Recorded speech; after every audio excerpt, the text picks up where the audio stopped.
Welcome to the deep dive. Ever really stop and think about your shampoo? Maybe not much, right?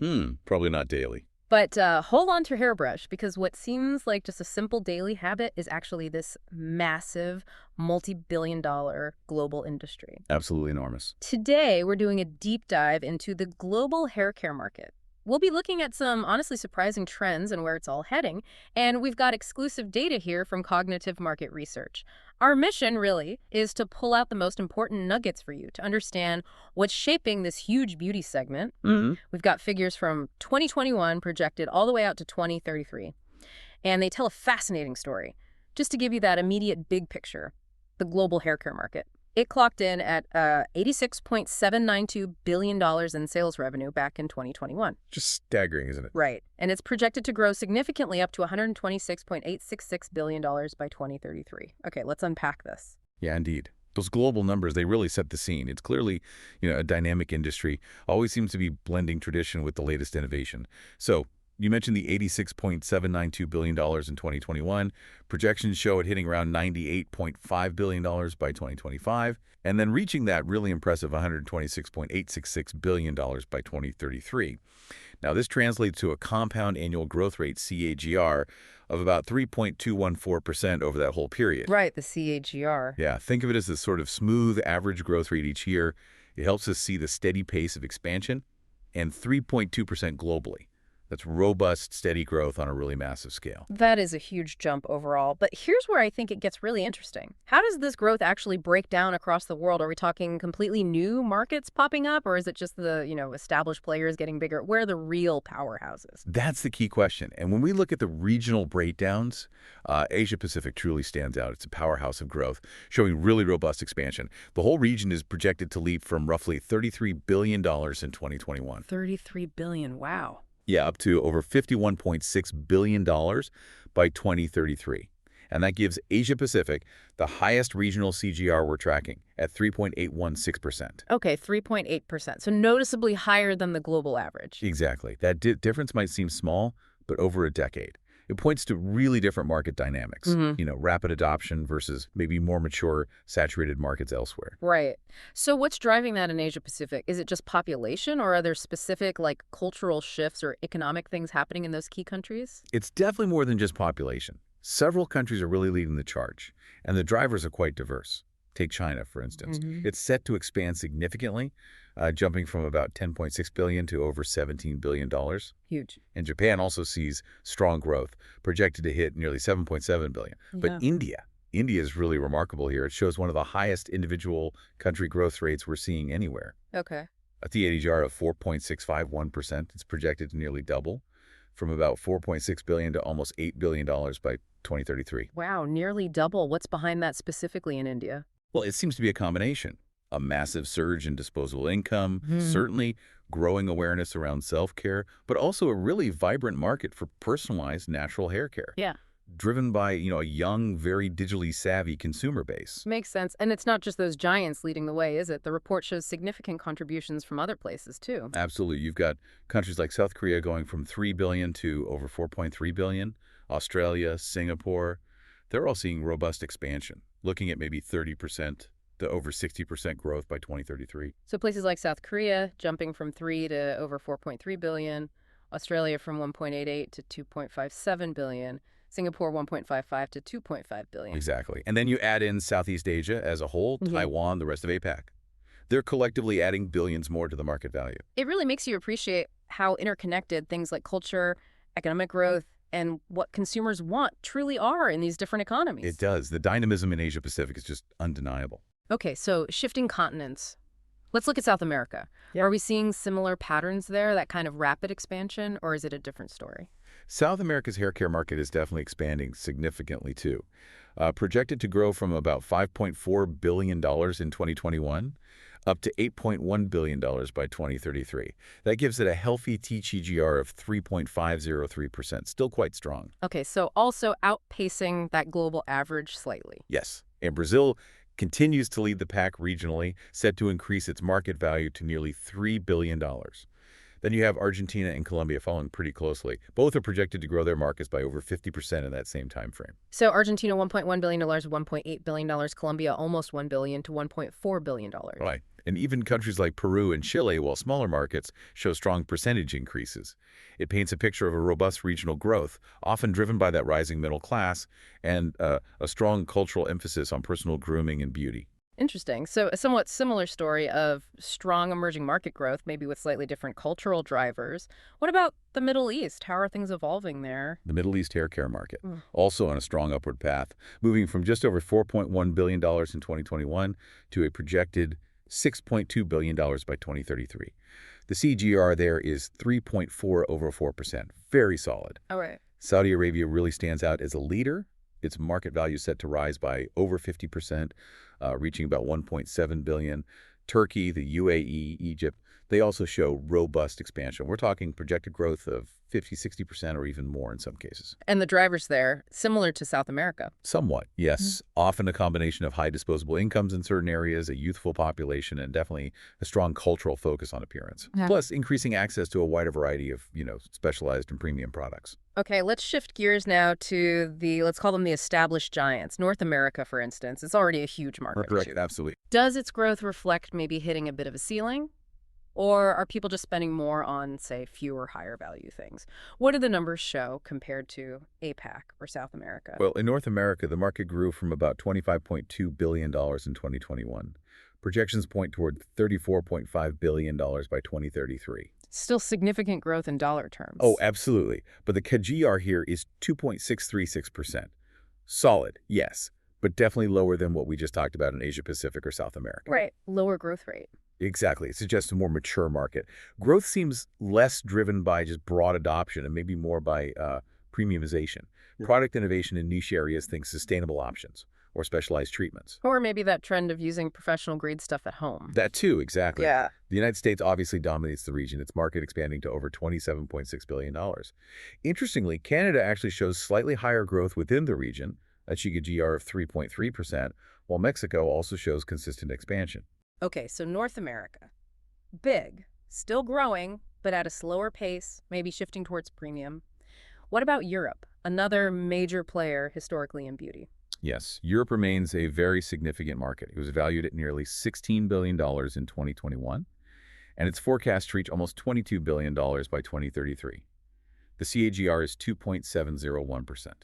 So very similar to North America in terms of that growth rate. Very similar. Again, respectable but notably lower than those faster-growing regions. It points to another mature market. Consumers here might be less focused on just volume and more on specialized, often higher-priced products, driven perhaps by trends like clean beauty, personalization, or maybe scalp care becoming a bigger focus. Less about broad market expansion, more about niches. Precisely. Prominent countries like Germany and the UK are set to see their markets grow significantly in value. 40, 50% growth projected for each. Yeah. France and Italy also show steady expansion. Germany going from 3.2 to 4.8 billion, UK 2.5 to 3.6 billion, France, Italy adding hundreds of millions too. Correct. And even in smaller markets across the rest of Europe, collectively, they're still adding billions. It shows a continued continent-wide focus on hair care. Okay, so that covers the major established markets. Finally, let's round out this global tour by looking at Africa. It's often talked about as having huge potential. What's the picture in hair care? Africa is certainly a region with growing potential, though it's starting from a smaller base compared to others. Its revenue increased from just over $3 billion in 2021. The projection for 2033 is about $4.5 billion. The CAGR there is 2.808%. So again, solid growth. And key countries there. Key countries driving this include Nigeria and South Africa. Both are projected to see their markets expand by over 50%. Nigeria heading towards almost 800 million, South Africa towards 1.65 billion, and the rest of Africa collectively also contributes significant growth. What's fueling it there? Similar factors. Often, yes. Increasing urbanization is a big one. Rising middle-class incomes, definitely. And also a growing demand for products specifically tailored to diverse African hair types. That localization is key. It indicates a market really poised for significant development, focused on specific needs. Okay, that's a fantastic overview of the regional breakdown. So let's bring it all together. What does this all mean for you, listening, and just the broader picture of consumer markets? We've seen strong global growth overall, but these varied rates across regions, they Yeah. tell a much deeper story than just the headline number, don't they? It's clearly a very dynamic industry. Absolutely fascinating. What stands out is that clear shift in market dynamics we discussed. In regions like Asia Pacific, South America, they're showing significantly higher growth rates than the more mature markets like Mhm. North America and Europe. And it isn't just about demographics. It really reflects distinct consumer preferences, different stages of economic development, and evolving cultural trends, specifically around hair care. In those emerging markets, you see this surge in basic adoption, a rising middle class with new money to spend, looking for more diverse products, plus the huge influence of social media driving beauty standards. Whereas in mature markets, In mature markets, growth seems increasingly driven by, as we said, premiumization, specialization, maybe organic, sustainable, scientifically backed, and that demand for highly personalized solutions. It's a market evolving on multiple fronts at the same time. it really makes you think about how our simple daily routines, like washing our hair, are so intertwined with these massive global economic forces. It really does. And if we connect this to the bigger picture, what might these sustained but really regionally diverse growth figures imply about evolving beauty standards globally? Yeah. Are we seeing like a universal embrace of self-care routines? Or maybe more of a fragmentation into hyper-local trends? And how does that increasing global access to all sorts of different hair products combine with digital influence? How does that keep reshaping what beautiful hair even means across different cultures? It's definitely something to ponder as these markets continue to grow and transform. Welcome, everyone. The world of personal care, it's always changing, always evolving, sometimes in ways you don't quite see on the surface. So today, we're doing a deep dive. We're looking at the global hair care market. And our mission for you really is to give you a shortcut, a way to get informed about this pretty dynamic industry. We'll pull out the key drivers, the big challenges, and the trends that are really shaping things. And this is all powered by some great source material from Cognitive Market Research. So yeah, expect some surprising bits, maybe a few aha moments, hopefully without it feeling too overwhelming. Okay, so let's unpack this. Where should we start? Maybe with the forces pushing the market forward. I think one of the really big ones right now is this demand for natural and organic products. It's huge. Consumers are just, well, they're wary of certain chemicals, aren't they? Things like sulfates, parabens. Sulfates can strip oils, parabens are preservatives, and there are just growing concerns about safety for a lot of people. And it's interesting, it's not just about avoiding specific ingredients anymore. It feels like it's making brands rethink their whole supply chain. We're seeing brands, even the big established ones, having to really innovate how they source things, how they make things. It sometimes shows, vulnerabilities in the old ways that maybe we didn't think about before. Right. And what's fascinating there is how social media and digital marketing have just poured fuel on that fire. It's really changed consumer behavior. You look at platforms like Instagram, TikTok, YouTube. They're massive playgrounds now for beauty influencers, hair care fans. You've got viral trends, you've got product reviews, tutorials, all of it shaping what people want and definitely driving online sales. But, that speed, that social media trend cycle, I do wonder sometimes, does that create its own kind of sustainability issue? Products getting popular super fast, but maybe becoming obsolete just as quickly? That's a really sharp point. It shows how fast the industry has to move, doesn't it? And this whole digital discovery thing is powerful, which kind of brings us to what's actually in the bottle, the science bit. Because once people find a product online, they're looking closer now. They want to see the cutting edge stuff behind the claims. We're talking about things like bioactive ingredients, potent compounds often from natural sources, or nanoemulsions, these tiny droplets that help ingredients penetrate deeper. And microencapsulation too, where ingredients are released slowly. For sustained benefits, these aren't just buzzwords, right? They actually represent a real step up in creating high-performance solutions for shine, for repair, for targeting scalp issues with real precision. Exactly. And if you connect that precision to the bigger picture, it links directly to this growing focus on scalp health, preventive care. It's like people realizing you need good soil for healthy plants, right? Our scalp is that foundation for hair. And consumers are finally getting that connection. Things like dandruff, irritation, even concerns about early hair loss. They're really pushing demand for specific targeted treatments. So products promoting scalp nourishment, barrier repair, they're getting popular fast. Because healthy hair, it truly starts at the root. Mm-hmm. Makes sense. But, as always, opportunity also brings challenges. We should probably talk about the restraints in the market, too. I mean, for one thing, the hair care market is just incredibly crowded. There are hundreds, maybe thousands of brands all competing. That intense competition makes it so difficult for new brands to, carve out a space, differentiate themselves, and it often leads to price wars, which puts pressure on profit margins for everyone. It's not just the newcomers struggling either. Even the established names have to innovate like crazy just to hold on to their market share. That can really stretch R&D budgets thin. Yeah, definitely. And looping back to what you said earlier about chemical ingredients, their continued use is still a challenge. We keep seeing reports, don't we? Allergic reactions, sensitivities to certain formulas, and that makes consumers skeptical, understandably. It's not just talk. It's really driven this demand for much clearer labeling, full transparency, and proper dermatological testing. People want to know exactly what they're putting on their scalp and hair. Brands that ignore that, they risk losing trust. Simple as that. Absolutely. And it's not just about the product itself or the label. You've got the wider economic picture too. When inflation bites or during downturn, what's the first thing people cut back on? Often it's discretionary spending. And that hits the premium, the luxury end of the hair care market pretty hard. But it's interesting. It doesn't just mean people buy cheaper shampoo. It forces brands to rethink their whole pricing strategy. Maybe they need to innovate more at lower price points. Or maybe the ultra-luxury brands double down on being exclusive. It creates this real push and pull across the whole supply chain. It's quite fascinating. Right, so switching gears a bit, let's look ahead. What's coming next? The future trends here are really interesting, and I think personalization is, wow, it's really leading the way. Think about it, not just grabbing a bottle off the shelf, but maybe doing a quick online quiz, or even like an app that analyzes your hair, and then boom, a custom formula made just for your hair type, your lifestyle, your scalp.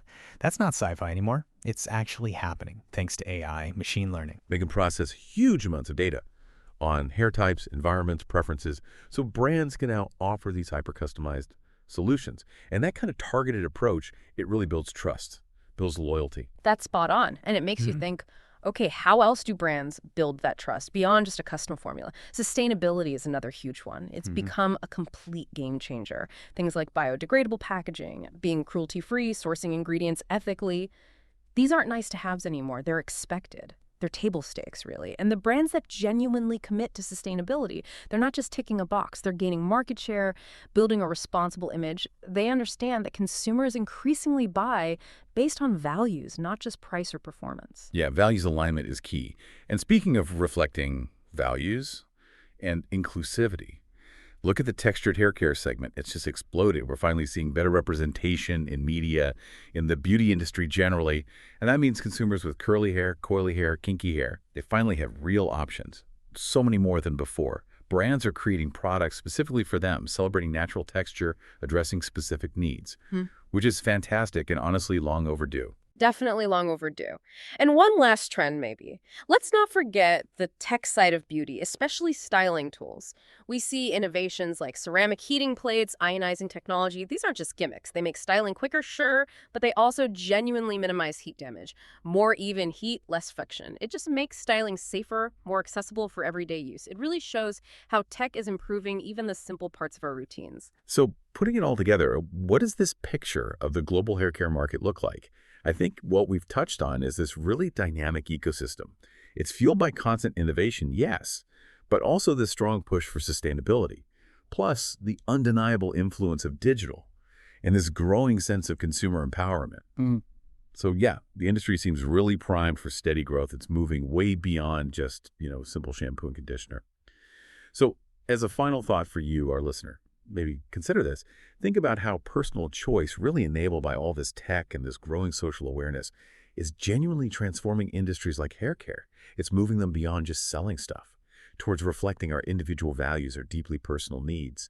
And that shift, well, feels much bigger than just hair care, doesn't it?